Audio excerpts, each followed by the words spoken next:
하나님의 말씀 함께 보시겠습니다. 요한일서 4장 10절에서 19절의 말씀입니다. 네, 다 찾으신 줄 알고 우리 한 목소리로 같이 읽겠습니다. 시작. 사랑은 여기 있으니 우리가 하나님을 사랑하는 것이 아니요 하나님이 우리를 사랑하사 우리 죄를 속하기 위하여 화목제물로 그 아들을 보내셨습니다. 사랑하는 자들아, 하나님이 이같이 우리를 사랑하셨은즉 우리도 서로 사랑하는 것이 마땅하도다. 어느 때나 하나님을 본 사람이 없으되 만일 우리가 서로 사랑하면 하나님이 우리 안에 거하시고 그의 사랑이 우리 안에 온전히 이루어지느니라. 그의 성령을 우리에게 주심으로 우리가 그 안에 거하고 그가 우리 안에 거하시는 줄을 아느니라. 아버지가 아들을 세상의 구주로 보내신 것을 우리가 보았고 또 증언하노니 누구든지 예수를 하나님의 아들이라 시인하면 하나님이 그의 안에 거하시고 그도 하나님 안에 거하느니라. 하나님이 우리를 사랑하시는 사랑을 우리가 알고 믿었노니 하나님은 사랑이시라. 사랑 안에 거하는 자는 하나님 안에 거하고 하나님도 그의 안에 거하시느니라. 이로써 사랑이 우리에게 온전히 이루어진 것은 우리로 심판날의 담대함을 가지게 하려 함이니 주께서 그러하심과 같이 우리도 이 세상에서 그러하니라. 사랑 안에 두려움이 없고 온전한 사랑이 두려움을 내쫓나니 두려움에는 형벌이 있음이라. 두려워하는 자는 사랑 안에서 온전히 이루지 못하였느니라. 우리가 사랑하면 그가 먼저 우리를 사랑하셨음이라. 아멘. 살아가는 삶에서 중요한 것이 참 많이 있습니다만은 그 중에 하나를 들면은 대인관계가 아닐까 싶습니다. 이런 철학적인 표현이 있습니다. 인간은 사회적 동물이다 라는 말이 있어요. 이 표현은 고대 그리스 철학자인 아리스토텔레스가 인간은 정치적인 동물이다 라는 표현을 썼는데요. 후에 이 로마의 정치인이었던 세네카가 라틴어로 이 말을 번역하는 과정 가운데에서 인간은 사회적 동물이다 라는 표현으로 바꾸었다고 합니다.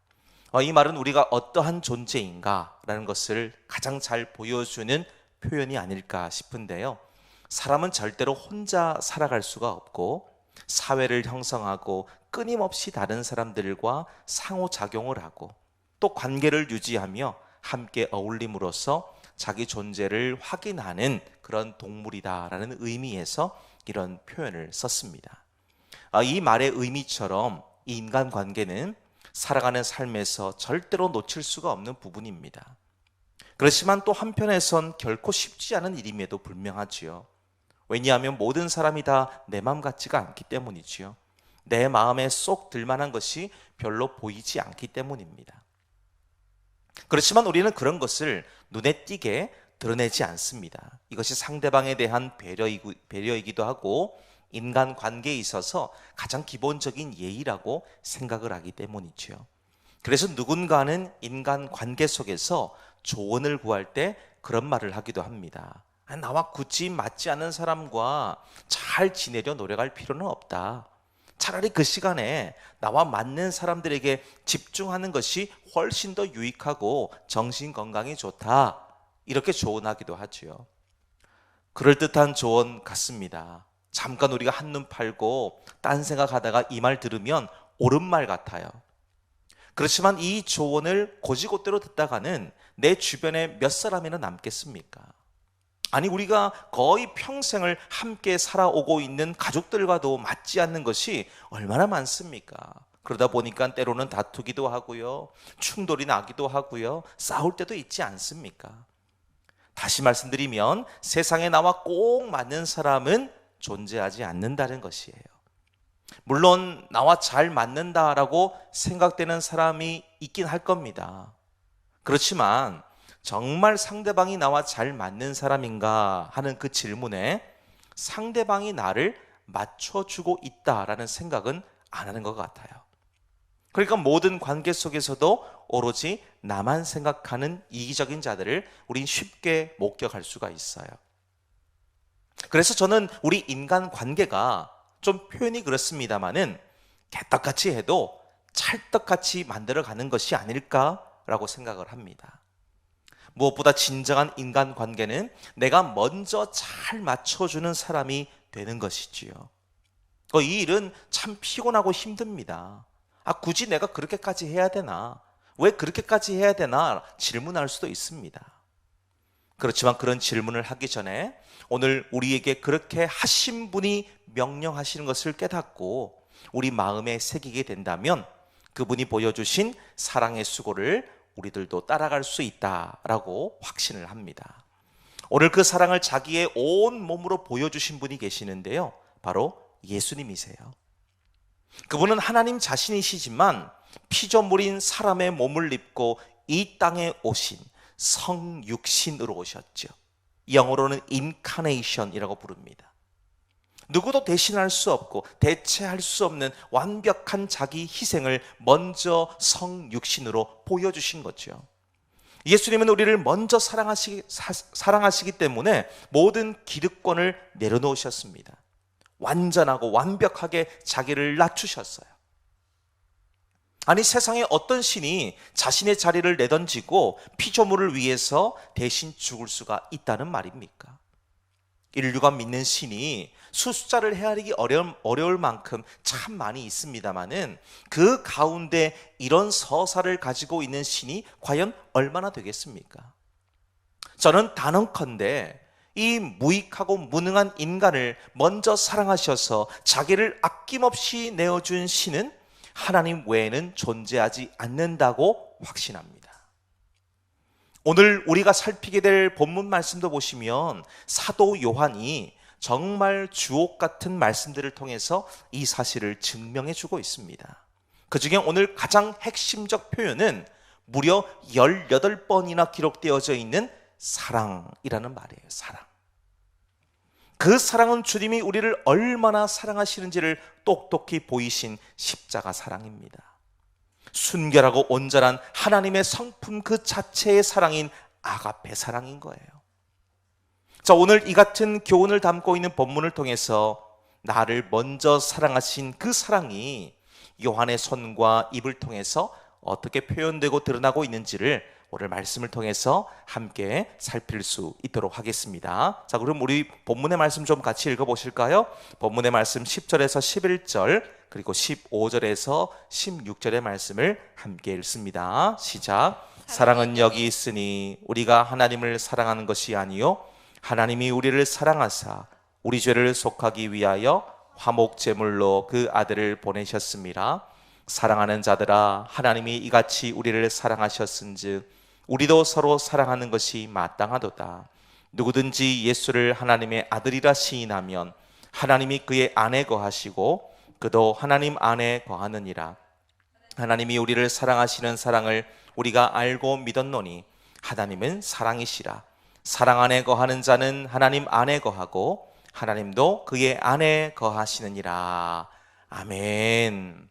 자, 우리가 오늘 이 본문의 말씀을 통해서 알 수 있는 사랑, 그 나를 먼저 사랑하신 그 사랑이 어떻게 보여지는지를 보십시오. 그 사랑을 뭐라고 말하는지 보십시오. 사랑은 함께 하는 것이다 라고 얘기하고 있습니다. 세계 102개의 비영어권 국가 4만 명을 대상으로 설문조사를 했어요. 가장 아름다운 영어 단어가 뭐냐라는 조사를 하니까 결과가 이렇게 나왔습니다. 가장 많은 표를 받은 단어가 두 가지가 나왔어요. 하나는 mother, 어머니라는 말이고요. 또 하나는 love, 사랑이라는 말입니다. 그렇습니다. 이 사랑이란 말은 참 아름다운 말인 것 같습니다. 이 말을 들을 때만큼 사람을 흥분되고 기분 좋게 만드는 말도 참 드문 것 같아요. 우리가 힘이 들고 슬프고 괴로울 때 누군가 내 옆에서 사랑의 언어와 수고로 위로하고 격려해 줄 때만큼 큰 힘을 얻게 만드는 말이 사랑이 아니고 또 뭐가 있겠습니까? 그래서 사람은 누구나 사랑하고 싶어하고 또 사랑받고 싶어하죠. 사랑이라는 이 단어만큼 많이 쓰이는 말도 없습니다. 노래 가사 중에서도 10중 8구는 사랑에 관한 주제로 많이 쓰여져 있습니다. 문학도 마찬가지예요. 열의 아홉, 여덟 아홉은 사랑에 관한 얘기들로 가득 차 있는 것을 볼 수가 있어요.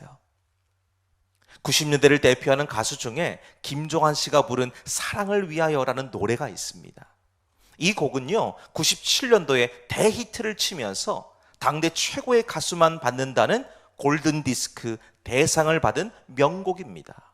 근데 그 노랫말을 보면 사람들이 말하고 있는 사랑이 뭔가를 분명히 우리는 알 수 있어요. 그 노랫말을 제가 좀 소개를 해볼게요. 이렇습니다. 이른 아침에 잠에서 깨어 너를 바라볼 수 있다면 물 안개 피는 강가에 서서 작은 미소로 너를 부르리. 하루를 살아도 행복할 수 있다면 나는 그 길을 택하고 싶다. 세상이 우리를 힘들게 하여도 우리 둘은 변하지 않아. 너를 사랑하기에 저 하늘 끝에 마지막 남은 진실 하나로 오래 두어도 진정 변하지 않는 사랑으로 남게 해주오 라는 곡이에요. 자, 지금 이 노래에서 말하고 있는 사랑은 뭡니까? 여기서 말하는 사랑은 뭐예요? 이른 아침에 잠을 깨어서 너를 바라보는 것이다 라고 얘기합니다. 하루를 살아도 행복할 수 있는 것이 사랑이다 라고 얘기해요. 세상이 힘들게 해도 변하지 않는 것을 사랑이다 라고 노래하고 있습니다. 이 노랫말을 쓰신 분이 아마도 이 사랑에 대해서 아주 깊은 통찰력을 갖고 계시는 분이라고 분명히 보여집니다. 자, 그런데 이렇게 사랑을 노래하고 외치고 있습니다마는 정작 세상 속에서 나타나는 사랑을 보시면 완전치 못하죠. 불안합니다. 언제 깨어질지 몰라서 긴장하고 두렵게 만드는 것이 세상의 사랑이라는 것입니다. 세상의 사랑에는 육체적인 만족을 주는 사랑만 존재하기 때문이지요. 예수님께서도요, 제자들을 무척 사랑하셨습니다. 그리고 그 사랑은 육체의 만족만 주는 사랑이 아니라 영혼의 만족까지 주는 온전한 사랑이었다는 것이지요. 그런데 문제는 뭘까요? 문제는 정작 그 사랑을 받고 있는 제자들은 예수님의 사랑 앞에서 표현이 서툴렀어요. 표현이. 왜 그럴까요?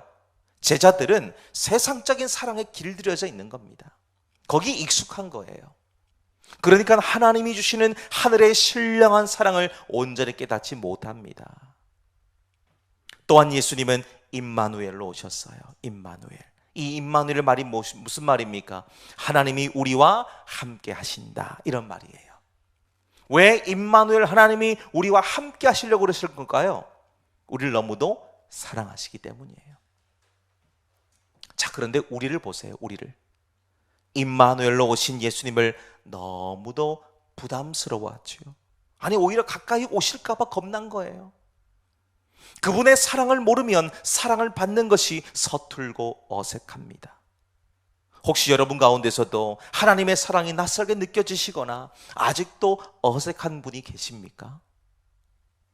이 땅에 태어나서 한 번도 체험해보지 못한 일을 겪어도요, 그분의 사랑을 모르면 떠나고 마는 거예요. 우린 성경을 보시면 오병이어 이적 사건을 보실 수 있지 않습니까? 일평생 사람이 살아가면서 이런 일을 과연 몇 번 경험해 볼 수 있겠습니까? 아니, 한 번도 경험해 볼 수 없다는 것이 오히려 더 바른 말이지 않겠습니까? 아니, 어떻게 아이가 먹는 도시락 하나를 가지고 거기 모여있던 수천 명, 아니 더 나아가서 숫자에 포함되지 않은 사람들까지 치면 수만 명의 사람들이 배불리 먹고도 남길 수 있다는 말입니까? 계산기를 아무리 두드려도 답이 나오지 않는 일을 체험한 사람들, 얼마나 충격적이었던지 이 사건 이후에 이 일을 겪었던 그 무리들 보십시오. 예수님을 왕으로 세우려고 하죠. 왕으로 세워야 자기들이 먹고 사는 문제가 해결되기 때문입니다. 그렇지만 이런 엄청난 이적을 체험해서도 예수님의 사랑을 모르니까 배부른 것만 생각했지 진정 그분의 제자가 될 생각은 아무도 안 하는 거예요. 아무도. 천국 복음 전하시며 사람들에게 하나님의 사랑을 말했더니만 도무지 이해하지 못합니다. 하나 둘씩 떠나갔죠. 이 모습 보신 예수님께서는 제자들에게도 묻습니다. 너희도 가려느냐? 너희도 가려느냐? 이때 베드로가 놀라운 고백을 하죠. 요한복음 6장 68절 69절 말씀을 보니까요, 주여 영생의 말씀이 주께 있사오니 우리가 누구에게로 가오리까? 우리가 주는 하나님의 거룩하신 자이신 줄 믿고 알았사옵나이다 라고 고백을 합니다. 얼마나 위대한 고백입니까? 이 고백 아무나 할 수 있습니까? 아무나 못하는 고백이에요. 근데 이 고백도 얼마 후에 있게 된 사건을 통해서 예수님의 사랑을 제대로 알지 못하고 있다는 것을 우리가 확실하게 볼 수 있지 않습니까? 예수님이 가룟 유다의 배신으로 잡혀가시고 불법 재판을 받으시면서 심한 모욕과 채찍을 맞으시면서도 한마디 하지 않으시고 침묵하시다가 십자가 달려 돌아가십니다. 근데 그때 누가 있었습니까? 아무도 없었어요. 예수님 곁에 아무도 없었습니다. 아주 극소수의 사람들, 여인들이 대부분 남아 있었죠.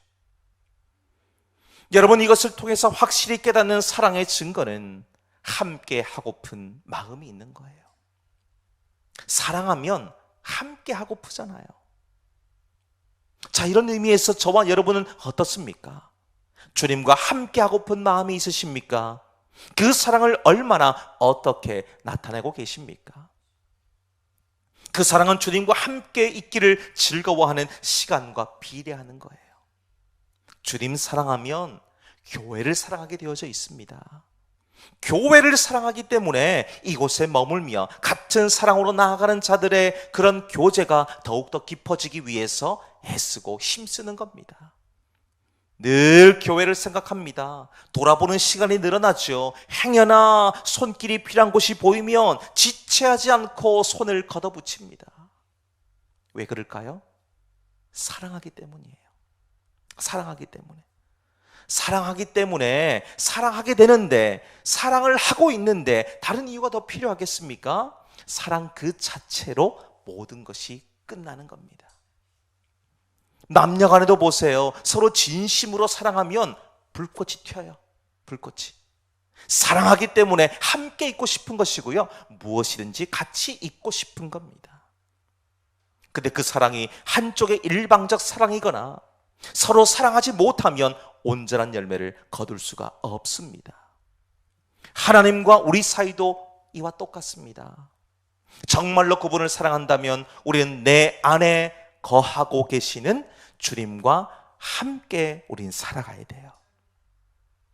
여기서 말하는 거한다라는 말에는 이런 시공간적 의미가 있습니다. 누구누구 안에, 누구누구와 함께, 누구 때문에, 이런 의미가 있습니다. 예수님 안에 거하며 살아가는 자는 주님 때문에 사는 은혜가 있는 거예요. 주님과 함께 있기 때문에 어디를 가도 평안과 기쁨이 있는 겁니다.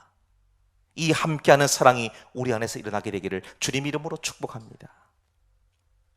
자, 그럼 두 번째 보실까요? 두 번째 17절의 말씀입니다. 우리 함께 읽겠습니다. 시작. 이로써 사랑이 우리에게 온전히 이루어진 것은 우리로 심판날에 담대함을 가지게 하려 함이니 주께서 그러하심과 같이 우리도 이 세상에서 그러하니라. 아멘.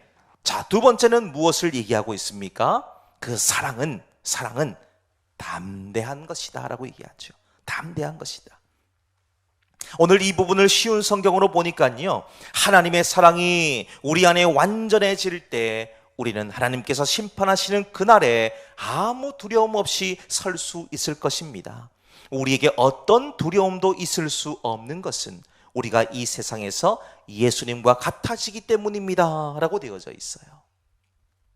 자, 서두에도 말씀드렸지만 예수님께서는 우리를 사랑하시는 것을 십자가로 보여주셨습니다.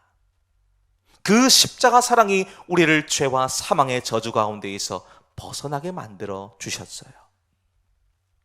무엇보다 빌립보서 2장의 말씀을 보시면 그분은 하나님이시지만 하나님과 동등되게 여기지 않으시고 자기를 비워서 종이 되시고 십자가 죽기까지 하나님 말씀에 복종하셨다라고 말씀하고 있습니다. 여러분, 그렇습니다. 이처럼 사랑은요, 자기를 비우는 거예요. 자기를 비우는 거. 우리 예수님을 보십시오. 자기를 완전히 버리셨어요. 그러니까 그 사랑을 보시면 담대합니다. 두려움이 없는 사랑이라고 말할 수가 있습니다. 자, 왜 그렇게 하셨을까요? 왜 그렇게? 우리를 향한 사랑이 우선되었기 때문이죠. 그래서 주님을 사랑할 때는요, 내 의견과 내 목소리가 별로 나오지 않습니다. 언제나 우리가 고백하는 거, 예, 주님 뜻대로 하십시오, 이렇게 말할 수 있는 거예요. 주님 뜻대로 해달라고. 근데 사랑이 식어버리고 내 의견과 목소리가 커지기 시작하면 그때부터는 주님이 보이지 않는 거예요. 주님께서 이렇게 하자 말씀하셔도 에이, 그렇게 하면 이것도 저것도 손해예요. 아니, 왜 그렇게 힘들게 제가 그 일을 해야 됩니까? 반문하는 겁니다. 순종하지 않는 거예요. 남녀 사랑 얘기를 다시 한번 드려보면 남녀가 사랑할 때도 보십시오. 처음에는 얼마나 애틋하고 서로를 귀중하게 여깁니까? 자기는 없는 거예요. 자기는 오직 상대방만 있어요. 상대방만. 그러니까 하자는 대로 합니다. 하자는 대로. 심지어 교회에 나오지 않는 사람도요, 연애 초기에 보십시오. 교회도 따라옵니다. 교회도 따라와요. 왜 그렇게 할 수 있을까요? 내가 사랑하는 자의 마음을 생각하고 맞추려고 하기 때문이에요. 혹여나 상대방 마음이 이런 일로 상하지는 않을지 배려하고 생각하기 때문입니다. 그러니까 음식을 먹을 때도 보세요. 상대방이 좋아하는 거, 상대방이 좋아하는 음식 찾고요, 그건 먹으려고 하잖아요. 상대방이 좋아하는 옷, 색깔, 취미 맞추기 위해서 얼마나 노력합니까? 그런데요, 그 사랑이 익숙해져 버리고 사그러지기 시작해 보세요. 그때부터는 자기 소리가 나오는 거예요. 자기 소리. 자기가 좋아하는 음식만 찾습니다. 자기에게만 맞추려고 합니다. 그러니까 만나는 시간도 점점 줄어들어요. 만나도요, 빨리 헤어지고 자기가 하고 싶은 거 그거 하려고 그냥 가기 바쁩니다. 이제는 상대방이 아니라 내가 보이기 시작한 겁니다. 상대방의 마음이 아니라 내 마음이 드러났기 때문이죠. 근데 이와는 달리 주님이 우리를 향해서 보이신 그 사랑을 보십시오. 이런 것과는 차원이 다른 거예요. 근본이 다른 사랑을 보여주셨습니다. 자기를 비워 종의 형체를 가져서 사람들과 같이 되셨다라고 얘기하시죠. 자, 다시 말씀드립니다. 왜 그렇게 하셨을까요? 왜? 우리를 사랑하시기 때문이에요. 그러니까 죽을 것을 아시면서도 우리를 향한 그 사랑을 끊을 수 없기 때문에 담대히 인간의 몸을 입고 이 땅에 오신 겁니다. 그리고는 십자가의 모진 고통과 그 수치를 온몸으로 담당하시고 죽기까지 그 사랑을 보여주셨어요. 여러분, 질문 드립니다. 여러분은 주님을 정말 사랑하십니까?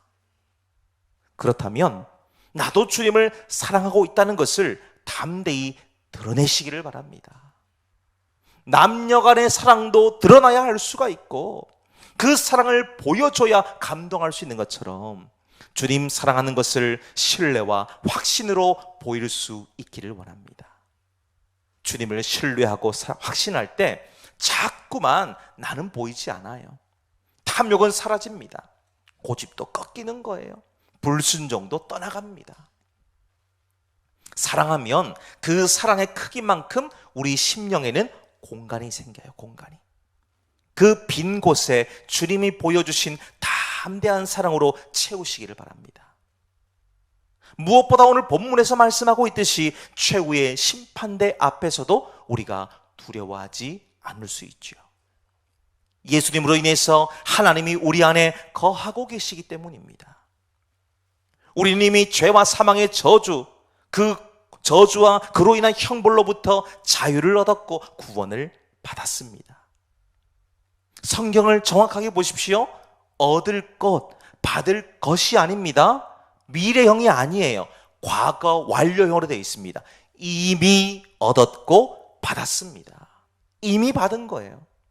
자, 그렇기 때문에 우리는 심판날이 두렵고 무서운 날이 아니라 예수님 때문에 기쁘고 행복하고 즐겁고 영광스러운 날이 될 수 있는 것입니다. 그리고 그때는요, 정말 너무나 황홀하게도 우리 하나님과 우리가 얼굴과 얼굴을 마주하면서 영광의 주님을 만날 수 있다는 거죠. 그분을 맞이할 수 있다는 것입니다. 그리고 우리는 더욱더 담대할 수 있어요. 그러니 그 사랑을 포기할 수가 없고 그 사랑이 우리에게서 다시 회복되어야 될 이유가 바로 여기에 있는 것입니다. 그럼 세 번째 보실까요? 17절 18절의 말씀입니다. 우리 함께 읽도록 하겠습니다. 시작. 이로써 사랑이 우리에게 온전히 이루어진 것은 우리로 심판날에 담대함을 가지게 하려 함이니 주께서 그러하심과 같이 우리도 이 세상에서 그러하니라. 사랑 안에 두려움이 없고 온전한 사랑이 두려움을 내쫓나니 두려움에는 형벌이 있음이라. 두려워하는 자는 사랑 안에서 온전히 이루지 못하였느니라. 아멘. 자, 세 번째를 보시게 되면 그 사랑을 뭐라고 얘기하고 있습니까? 온전한 것이다 라고 얘기하죠. 사랑은 온전한 것이다 라고 말합니다. 여러분, 사랑하면 닮아갑니다.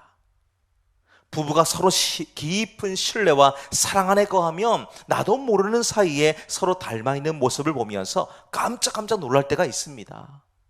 음식을 먹는 거, 습관들, 버릇들, 말하는 것들, 성격까지도 비슷해져요.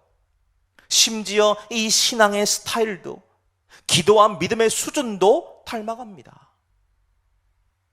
그래서 17절의 말씀을 다른 번역서인 공동 번역 성경으로 보니까요, 이렇게 해석하고 있습니다. 이 세상에서 우리가 그리스도처럼 살게 되었으니 사랑이 우리 안에서 완성된 것이 분명합니다.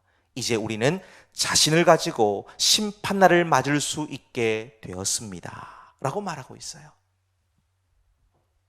여기서 그리스도처럼 살게 되었다, 이 말이 바로 예수님을 닮는다는 거예요. 예수님 닮는다는 거.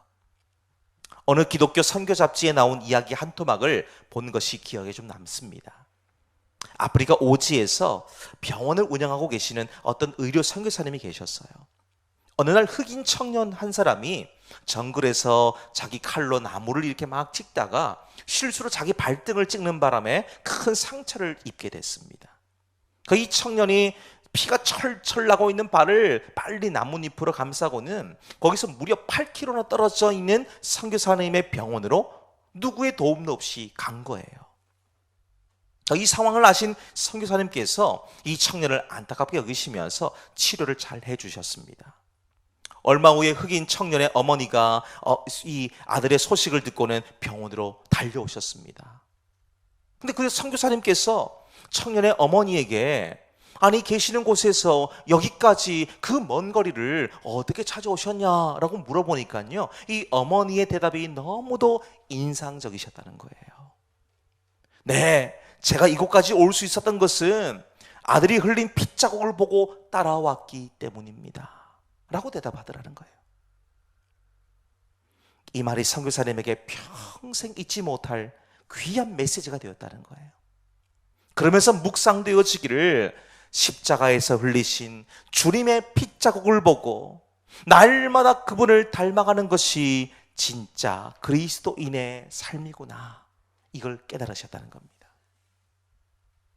여러분, 그렇습니다. 이 이야기처럼 우리들도 예수님을 닮은 온전한 사랑, 그 피 흘림의 사랑이 회복되어져야 됩니다. 요한복음 15장 13절 14절 보면 사람이 친구를 위하여 자기 목숨을 버리면 이보다 더 큰 사랑이 없나니 너희는 내가 명하는 대로 행하면 곧 나의 친구라, 예수님 말씀하셨습니다. 우리를 친구라고 말씀하시고 친구에 대한 그 사랑의 증거로 자기 목숨을 대신 버리신 거예요. 이걸 18절 말씀 보면 온전한 사랑이다 라고 얘기하죠. 온전한 사랑, 흠이 없고 완전하고 강력하고 최상의 사랑이다, 이런 말입니다. 그러니까 이 사랑에는 두려움이 있을 수 없는 거예요. 주님이 보이신 사랑을 보십시오. 그 사랑은 완전합니다. 흠이 없어요. 정결합니다. 강력하고 완벽합니다. 그러니 우리를 죄와 사망의 저주 아래서 건지실 수 있는 능력을 갖고 계시는 거예요. 자, 그렇다면 예수님 보여주고 계시는 이 온전한 사랑이 구체적으로 우리 삶을 통해서 어떻게 드러나야 되겠습니까? 어찌 보면 이것이 우리에게 있어서 하나의 적용점이 될 수가 있겠지요. 자, 그 첫 번째를 보시면 바로 받은 구원을 이루어 가도록 우리 삶의 태도를 달리하는 것입니다. 우리가 성숙해지기 위해서는 모든 인간 관계에서부터 주님을 드러낼 수 있어야 됩니다. 때로는 내 마음에 다 들지 않아도요, 그들을 품고 용서하고 기도하는 것으로 드러날 수 있다는 것이지요. 남들과 똑같이 정죄하고 비난한다면 주님이 드러날 수가 없다는 것입니다. 그래서 구원의 길은 좁은 길이에요. 좁은 길. 남들이 한다고 해서 나와 똑같이 할 수가 없다는 것입니다. 왜 그럴까요? 나를 통해서 주님이 드러나셔야 되기 때문입니다. 그래서 힘들어도 참아요. 견뎌냅니다. 죄를 짓는 자리에서 떠나가려고 하죠. 그렇지만 우리도 연약한 사람인지라 때로는 감정이 상할 수 있습니다. 기분이 언짢을 때도 있어요. 그럼에도 예수님 닮은 온전한 사랑이 우리에게 있을 때 언젠가 주님 앞에 서는 그날 후회 없는 인생을 마칠 수가 있고 그분 앞에서 부끄럽지 않은 모습으로 우린 설 수 있게 된다는 것입니다. 자, 여러분, 우리가 이것 때문에 온전한 사랑을 품어야 된다는 것이지요. 그리고 또 하나를 보시면 주님의 온전한 사랑을 드러내기 위해서 기쁨을 함께 나눌 수 있어야 됩니다. 빌립보 2장 17절의 말씀 보니까 만일 너희 믿음의 재물과 섬김 위에 내가 나를 전제로 드릴지라도 나는 기뻐하고 너희 무리와 함께 기뻐하리니 말씀하고 있습니다. 이 말씀은 바울이 빌립보 교회 성도들의 믿음을 위해서라면 자기 몸이 제물로 바쳐진다고 해도 자기는 기뻐한다고 말하고 있는 거예요. 한마디로 다른 사람의 기쁨을 위해서 기꺼이 나를 내어주는 겁니다. 기꺼이 나를. 우리가 예수님 닮아간다면, 그리고 그 완전한 사랑을 나타내기를 원한다면 희생을 각오해야 된다는 말씀이에요. 사랑하면 양보할 수 있습니다. 사랑하면 모든 걸 참고 견딜 수 있습니다. 예수님께서 자기 목숨까지도 나를 위해 바칠 수 있었던 것은 나를 사랑하시기 때문이에요. 그러니까 그 십자가의 끔찍한 고통을 참으신 거예요. 사람들의 조롱과 멸시를 견디셨던 겁니다. 오늘 우리들도 그 사랑을 배우고 닮아가고 실천해 가야 되지 않겠습니까? 사랑하는 여러분, 이번 한 주간 나를 먼저 사랑하신 그분의 크신 사랑을 찬미하고 함께하면서 담대하고 받은 그 사랑을 온전히 이루어가는 저와 여러분 되심으로 칭찬과 상을 받는 복된 한 주가 되시기를 주님의 이름으로 축복합니다.